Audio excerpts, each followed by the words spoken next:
Welcome to Liddypod, Beatles banter with Bedford and Beesley.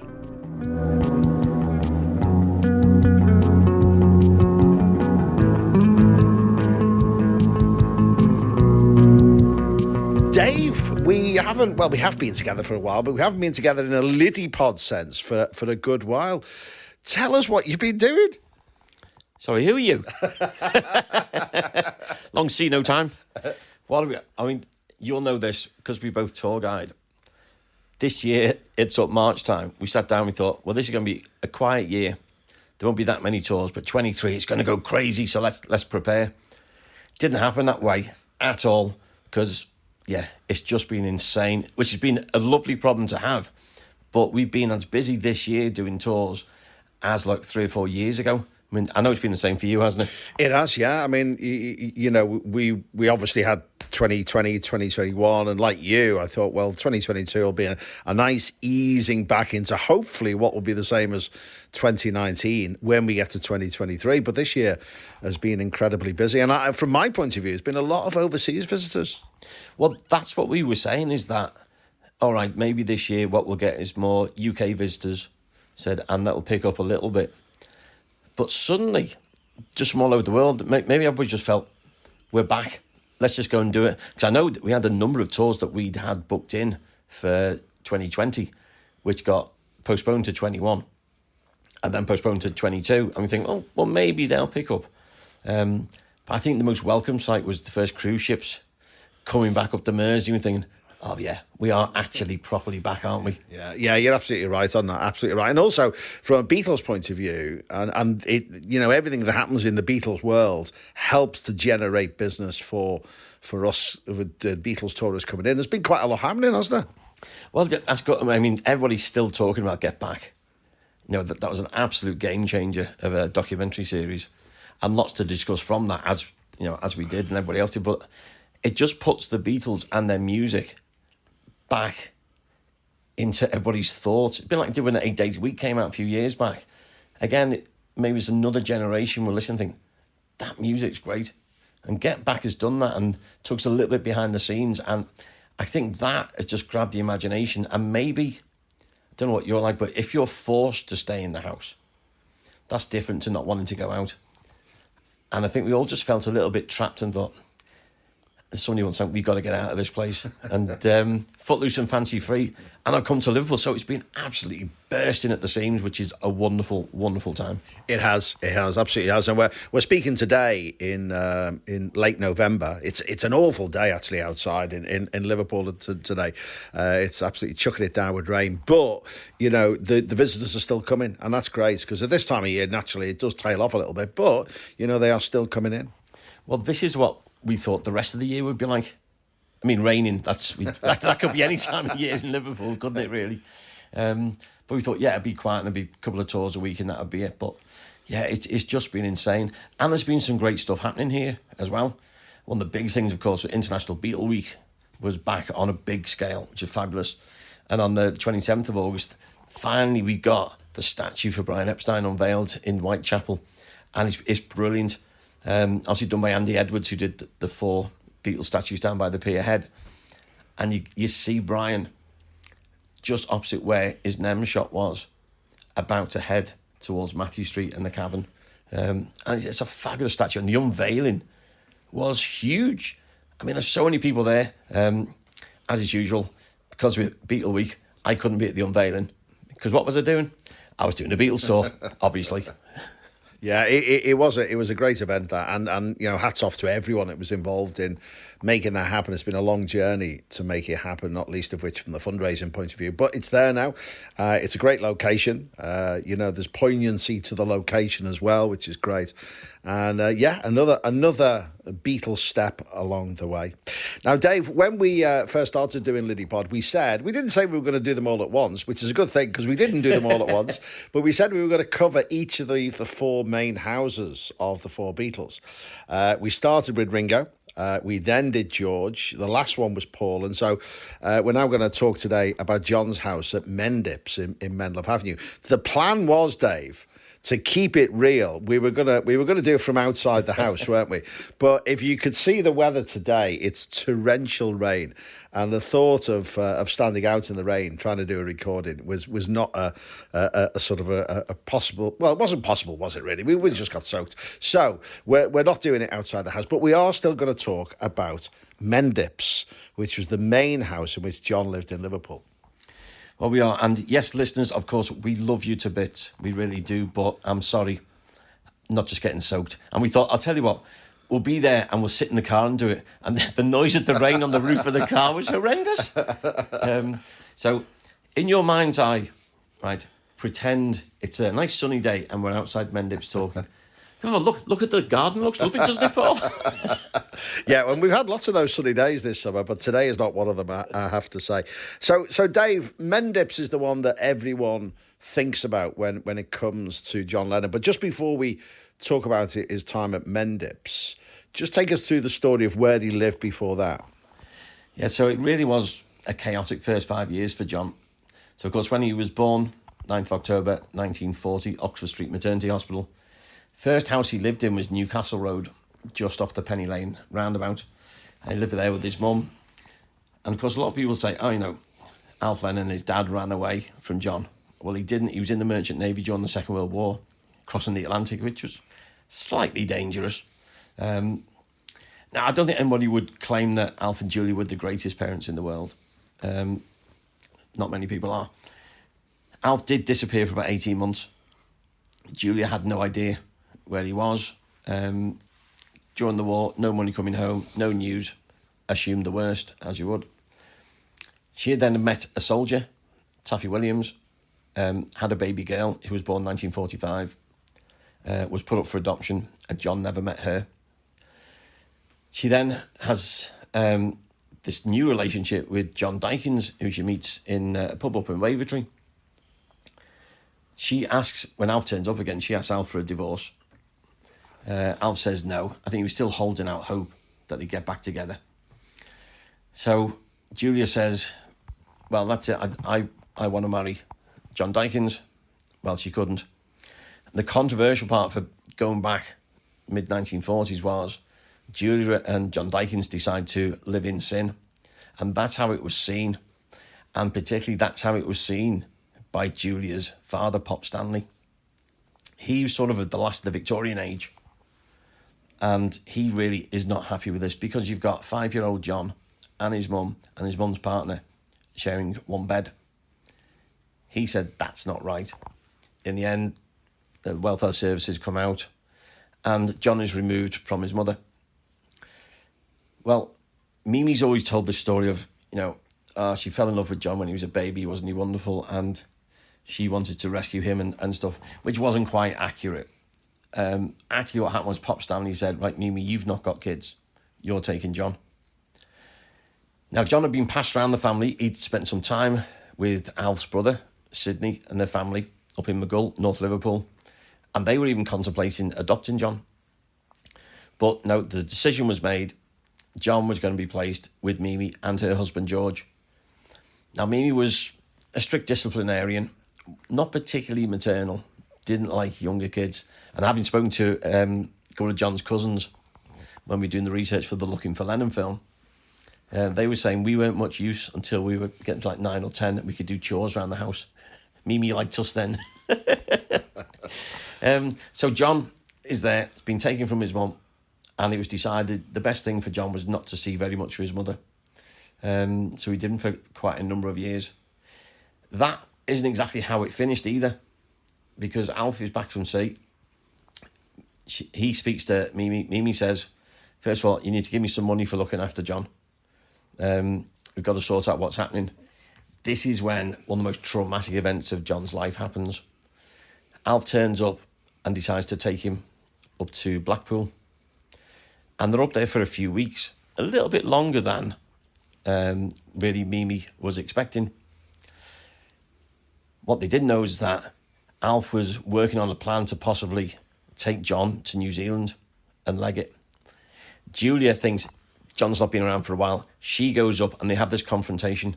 Now, the various variations on who said what. I think what we can learn from Alf Lennon's memoirs and from John writing the song Mother, what we know is that here's little 5-year-old John on holiday with his dad. And his mum and his dad say, "Okay, John, who do you want to live with?" Which is one of the cruelest things you can do to a little kid. Being with his dad for a few weeks and goes and stands by him. Julia starts to cry. She walks away. John runs after his mum and says, "Mummy, don't go." Turns around to his dad and says, "Daddy, come home." Which, as we know, then becomes part of the song Mother that John did on Plastic Ono Band after the primal therapy. When he was doing that therapy, the point he went back to was that point in his childhood. And it was a horrible thing to do. But of course, he's chosen his mum. But of course, he can't come back to Liverpool to live with his mum because Mimi's now his guardian. So Julia has to take John back to Mimi's house. And that's it. So even though he chose his mum, he couldn't stay with her. So that is then why he's permanently then at Mendips with Mimi and with George.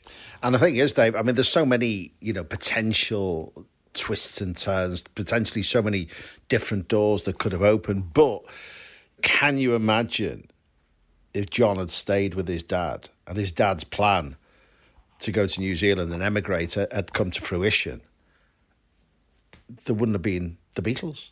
Well, there wouldn't. And, even if he'd stayed with Mimi for a short time and then, as you say, was out of there, well, he wouldn't have gone to Quarrybank. He wouldn't have met Ivan, Pete and Nigel. He wouldn't have formed the Quarrymen. As you say, that there wouldn't be a Beatles. So it's weird how these things go, these twists of fate. Even if, looking at if he'd have stayed but had been adopted by his Uncle Sidney up in McGull, then again, he wouldn't have met his three mates and then Quarrybank and then the Quarrymen. That still wouldn't have happened. And I think the positive we can say is that once he said, right, this is it. No, you're going to be at Mendips. I think for the first time in his little life, he had stability. That's what Mimi and George brought to his life. Because he'd moved around so many different houses, so many different members of both families, that he just needed some roots. And to be fair to Mimi, the thing she did was she gave everything up to bring him up. You're listening to Liddypod, Beatles banter with Bedford and Beesley. Now, often when people get to Mendips, if they come to Liverpool and they visit Mendips, they are very pleasantly surprised because often they've seen probably Ringo's houses, George's house maybe, and then they get to Mendips and there's quite a difference between the areas, aren't there, and difference between the houses. How did the house come into the family? This one has been shrouded in mystery, this one has been. Because George, Mimi's husband, was a dairy farmer. And you can still get milk at the dairy farm today. It's from the Tesco superstore. And they didn't get a lot of money for that. So, it's a really wealthy area, with the irony being that John's the one who wrote Working Class Hero, who was anything but working class. He was the middle class, posh kid within the Beatles. So it's a very, very different area. Semi-detached house, or duplex, I think they call it in America. The two houses together. From what we understand, just on the corner of Vale Road, which is the road that runs behind Mendips, Mimi and George were renting there. A lot of houses were vacated during the Second World War. And seeing it was empty, they sort of, what we believe is, threw the furniture over the back fence and basically claimed squatters' rights, set up there, and in the end, they had to have it, they had to own it, and they bought it. Before anyone sort of gasped with horror at the thought of someone just moving into an empty house, that wasn't unusual during the Second World War, was it? No, absolutely. I mean, if you think, I think there's something like 75,000 people were made homeless in Liverpool after the Blitz and after the bombing. We lost over 30,000 houses, and there's a desperate shortage of housing. And of course, a lot of people maybe went temporarily over to Wales or to Lake District or somewhere safe from the bombings. Other people just left their houses and were never seen again. So there then became a shortage of housing and a number of empty houses around the place. So, yeah, there was nobody living there. So they thought, fine, we'll have that one. And they moved in. So John moves into Mendips. He potentially could have left Mendips with his dad, but he didn't. He came back. The stability was there. And he lived a fairly comfortable life there. He lived a strict life with Mimi. George was much more of the fun-loving one in the threesome, wasn't he?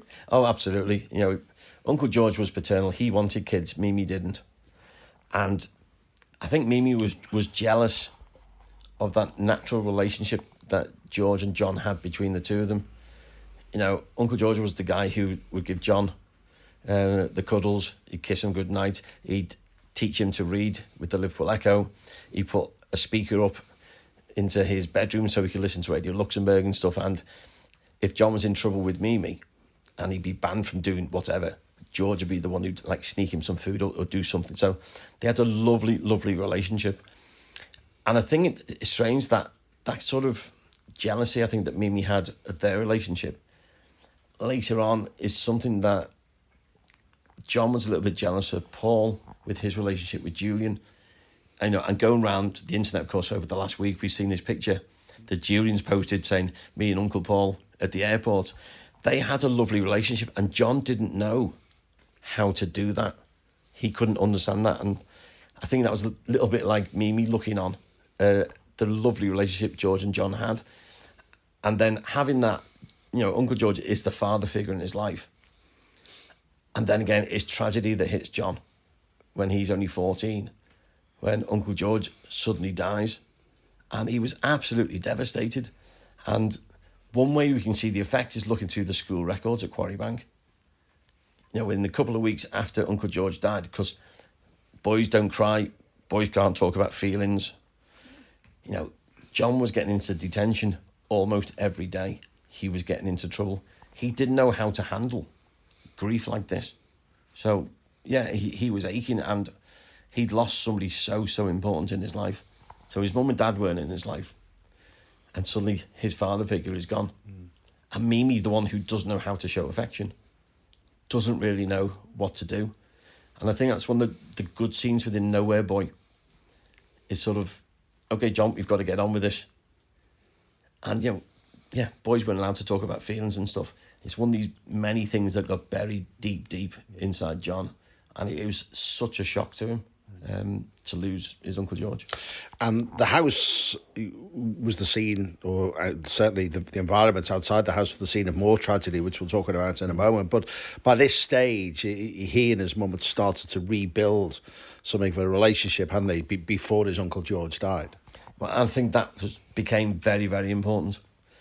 Because, of course, John didn't realise where his mum lived, how close she was to where he was at Mendips, and how close he then ends up. She's really close to Forthin Road, where Paul lived.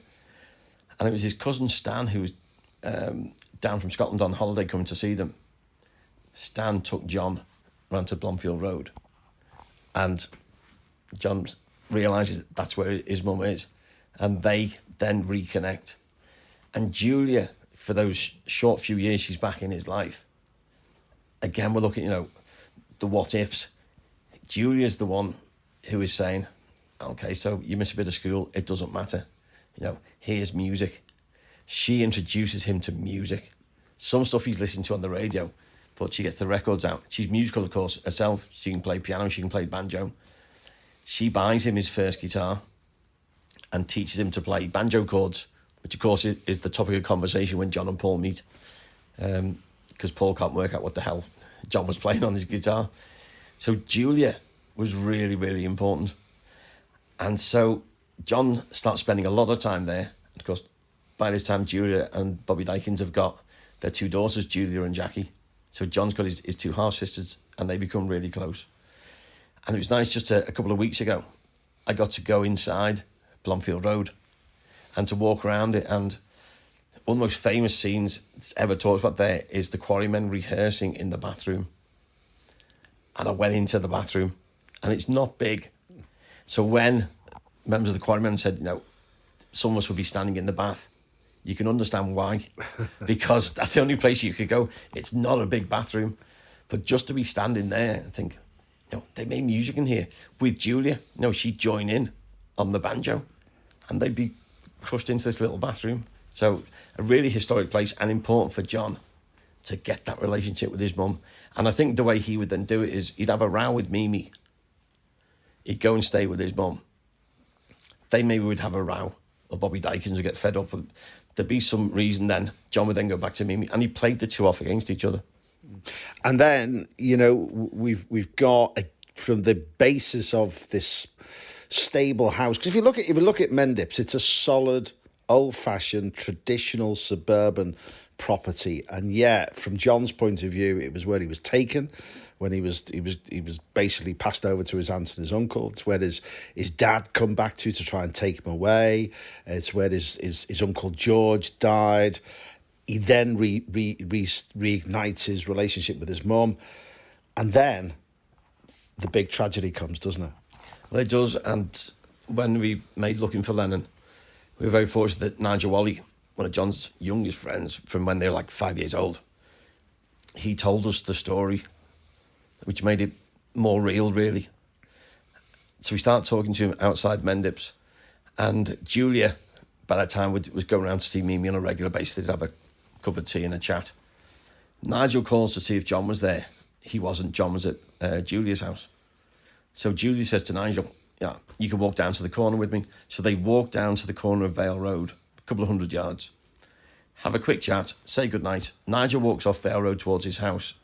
Julia then crosses over Menlove Avenue, heading towards the bus stop to get the bus home.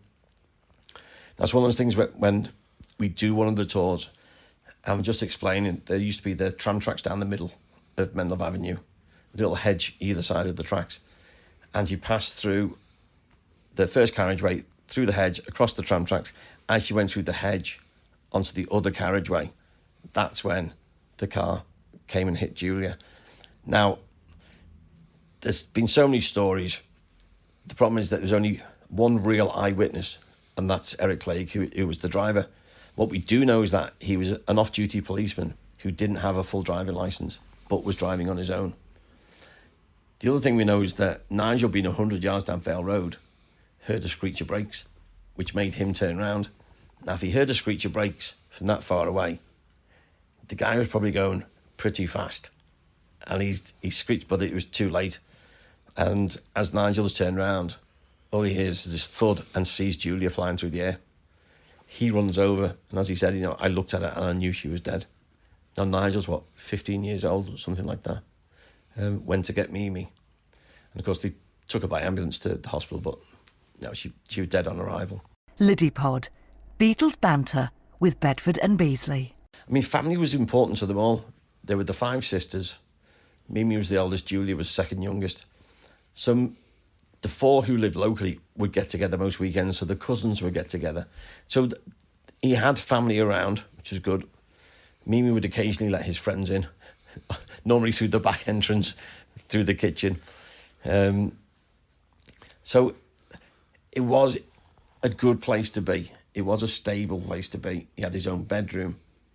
He had his, what we would say, if you have your dream bedroom as a kid. Oh, he's got his guitar, he's got his radio, he's got his typewriter, he's got his drawing. He had everything in a way that you could want from a privileged childhood, even though he didn't live with his parents. But slowly but surely, all those little bits were chipped away. And of course, John and Paul had met in July 57. By that time, Paul had already lost his mum the year before, in October 56. When he loses his mum, it's 3 days after the Quarrymen have just made their first record, In Spite of All the Danger, and that'll be the day. They were on such a high after that, because there they were recorded on a disc. And then 3 days later, that's it, middle of summer. And as John has retold the story, he was at Julia's house. He said, and it's like in the film, you get the knock, you open the door, and there's the policeman. He said, and he can just remembers that. And it's the kind of thing that will stick with you. And I think he said he'd like speed talking to the cab driver as they went to the hospital. Just what you do. Yeah, really, really sad. Now, for those people who've never been to Liverpool or have never been to Mendips as well, Strawberry Field is literally around the corner, isn't it? And visitors will visit so now they can go inside Strawberry Field. It's a great place to visit. Often take photographs of the gates, the original gate posts and the gates, and then drive or walk around to John's house. And, we hear stories about John and his friends playing in what was the extensive wooded grounds of Strawberry Fields. And you envisage John walking all the way around to the gates. But geographically, it was a little bit different at the time, wasn't it? Oh, very much. The only time John would go through the main entrance was when they'd have a summer fair of some sort, and Mimi would take him. You have the Salvation Army brass band would be playing, and they'd play and stuff like that. The important stuff for John really was the back side of the grounds, which are on Vale Road. So literally around the corner from Mendips, the sandstone wall is still there. And that's where John with his friends, the Outlaws as they called themselves, like with Just William. There was Ivan Vaughan, Pete Shotton and Nigel Wally. And it's a simple thing. You look, here's a big wall for young teenage lads and private property. Work out what happens next. It's written into your DNA, isn't it?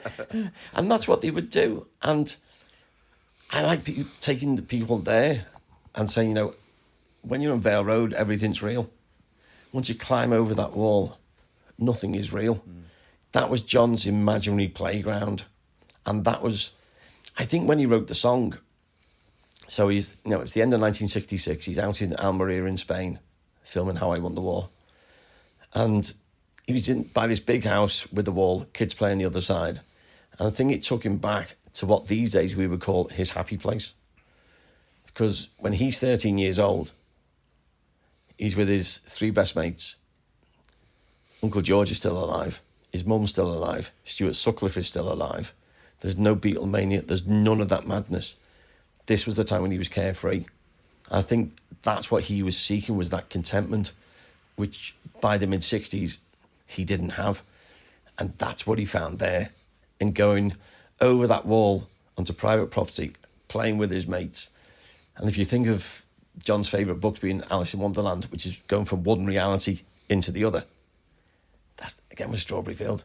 Once you climbed over that wall, they were just reenacting whatever games they wanted to play in a place where they shouldn't be. And that's always the fun, isn't it?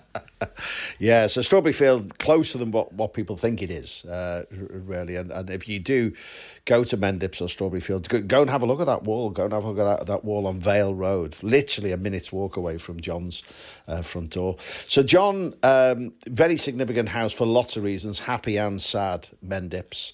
Obviously, that's where he was living when he set up the Quarrymen with his friends, when he met Paul. And it was also the house from which he left to leave Liverpool, didn't he? Yeah, because once the Beatles had started to make it in 63, they had to be in London. Now, all the media was down there. So television was there, the newspapers were based down there. And of course, the only proper recording studios, when you think of where they made In Spite of All the Danger, was the back room of Percy Phillips' house. That wasn't a proper recording studio. So they had to be in London. And, once Please Please Me as the album has hit the top and suddenly they're national celebs, they had to be there. So even when John was at our college and would sometimes stay in Gambier Terrace, most of the time he'd be back at Mimi's, normally with his washing, like any good student should be. But that was still his base. Paul would come round and they'd practice in the porch because Mimi didn't like the guitar. And as Mimi famously said, the guitar's all right for a hobby, John, but you'll never make a living from it. Which when he bought her a house in 1966, he had made onto a plaque and put inside the house. But I think, from the age of 5, Mendips was where he got himself set up. That was his base. That was stability. From there, he could be as creative as he wanted to be. And he had those great, great friends from there. And, if he wasn't there, there's no Quarrymen and there's no Beatles. Yeah. So Mimi moves away. House becomes just a regular private residence until 20 years ago. Yes, so when the house suddenly goes on the market, we all just assumed because the National Trust had already bought 24th Inn Road, well, that's fine. They're going to buy John's house, obviously. He's such an important part of the Beatles story. At the time that was happening, there was a behind-the-scenes reality show of looking at the National Trust. And I can remember watching that. And they were sort of saying, well, we've got one Beatle house. We don't need another one. No. Can't do that, can we? And so we think, well, what the hell's going to happen? And this is where, and thank you to her, Yoko steps in. And Yoko bought Mendips and gave it to the National Trust to run. And they've done an amazing job. Now, one of the hardest things that the Trust had to do, because what they are really good at is taking the building back to what it would look like at the important time. So you go around 4th Inn Road, because Mike McCartney had taken so many photos, they knew what everything looked like. There was only really one photo of Mimi in the front room at Mendips and nothing else to reference. So John's cousins were then tasked with, can you remember what the wallpaper looked like? If you're a kid, you go around to your cousin's house, you don't study the wallpaper, do you? I mean, you might do, but it's quite rare. So thanks to Yoko. And she supported it a number of times because she's given a lot of stuff from her private collection that was John's for putting on display there. And back in, I'm trying to remember, I think it was 2008. By this time, she'd given a lot of money to Dovedale School, where I'm chair of governors. And when she was doing an event in Liverpool, she'd invite some of the children.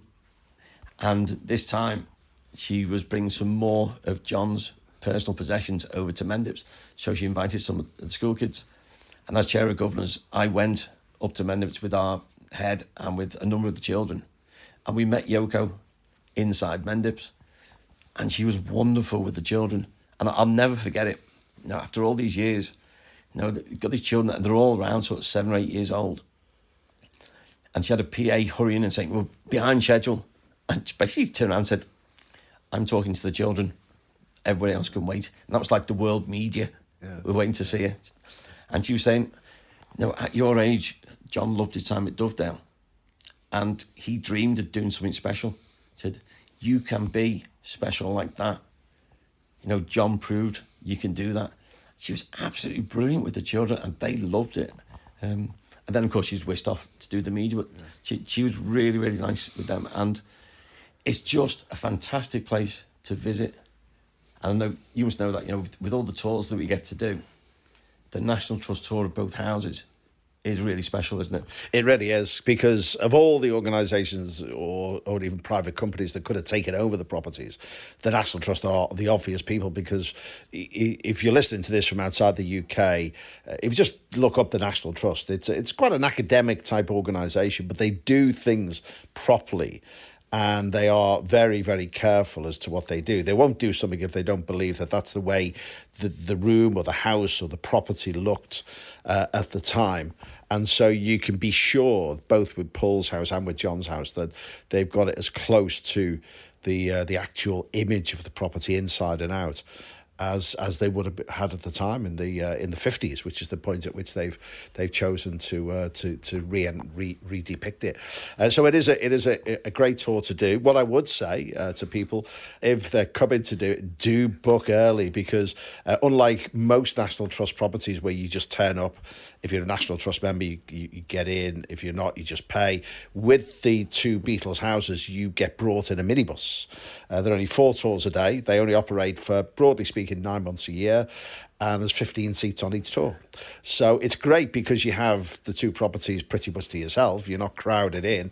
But at the end of the day, there's only a limited number of tickets for every day. So if you come into Liverpool and you do want to see inside the houses, go onto the National Trust website, just search for Beatles Homes and you'll find the information there. They are, as we speak on this podcast towards the end of November, just about to close, and they'll reopen again in spring of 2023. And of course, we like to ask a question for you, the listener. We do. So our question this time is, which Beatles song mentions the National Trust? Great question, that, Dave. Great question. If you know the answer, email us via the Liddypod website and let us know, and we'll let you know if you're right. We'll let you know if you're right. So, Dave, that's it. We've covered Mendips It's the final of the 4 Beatles homes that we've been covering. As we speak, as I mentioned, it's just before the end of November. So we're going into the Christmas time. And obviously, from John's point of view, we're going into the anniversary of his death, sadly. It is. And, still all these years after that happened, it's still... It's like almost remembering a member of your family. It's one of those points in the calendar where you think back to that moment. And I still go back. I was 15 years old. My alarm radio would go off every morning before going to school. And I can remember normally you'd have the Radio Merseyside jingle would come on. Norman Thomas would be on and we'd have a laugh and stuff. And I'd get up and I'd head off to school. And I still remember it now. The radio just went click to on. No jingles, no nothing else. It was just...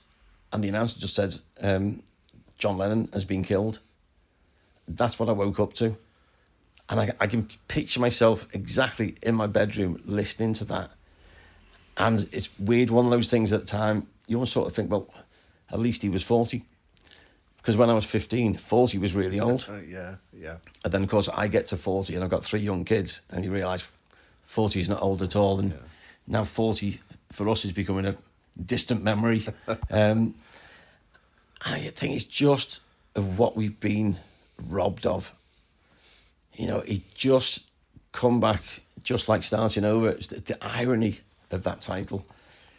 He'd given up. He'd had that time with Sean. He was back. He was going to be coming back to the UK, be touring. Imagine what he would have done in all these years. Because he's one of those creative geniuses that would ever say, right, well, I'm done. I'll put my feet up now. The mind would still be going. And yeah, it's a sad, sad time. And in a way, I know we covered this when we did one of the early Liddypods on tourism, but one of those big changes for Liverpool and Beatles tourism was John being killed. And in some ways, what we've got now is a little bit of the legacy of that terrible event, in a way of John and his memory contributing to what we now do. And the nice thing is, Dave, and I'm sure they'll do it again this year, and they've done this for many, many years now, on the night of John's murder, the custodian at Mendips goes into the house in the darkness, because obviously it's getting dark by then, at around about 4 o'clock, 4:15 in the afternoon, and switches on the light in John's room. And it's the only light on in the house during that night. And it's a really poignant image, isn't it?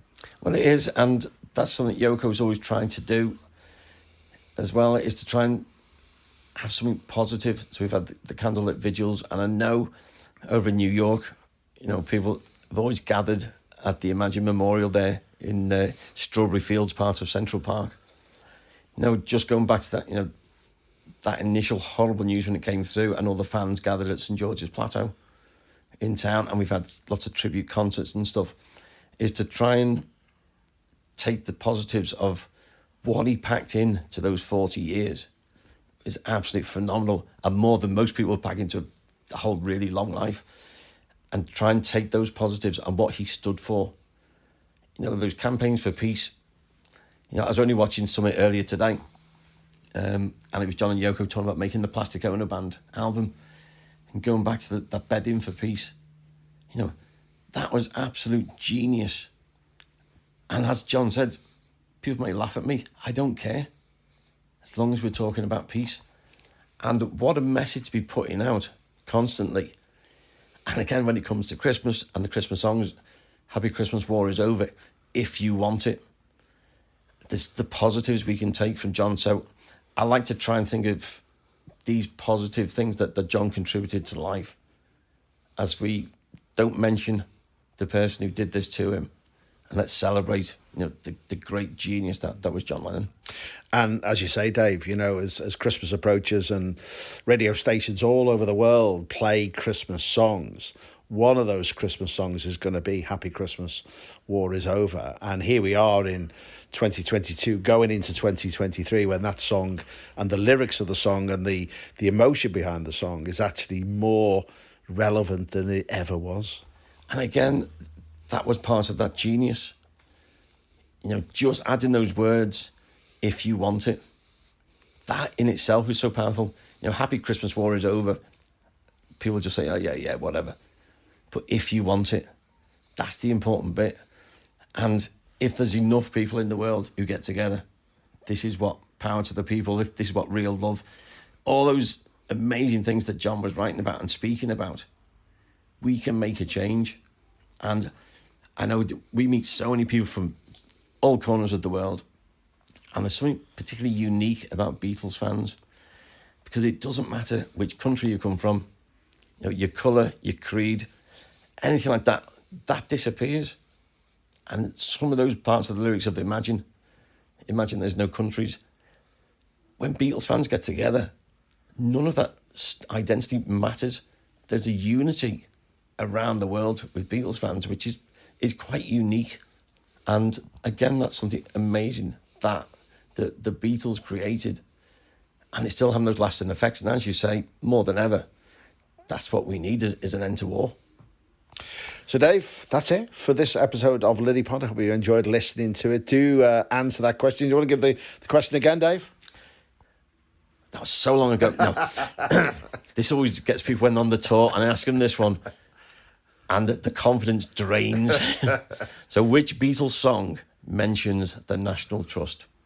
Great answer. Tune in, listen in next time. Do subscribe to Liddypod, and we'll be back with you very shortly. Listen, if I don't see you before Christmas, Dave, have a great Christmas. Happy Christmas, war is over. If you want it. If you want it, exactly. You've been listening to Liddypod, Beatles banter with Bedford and Beesley.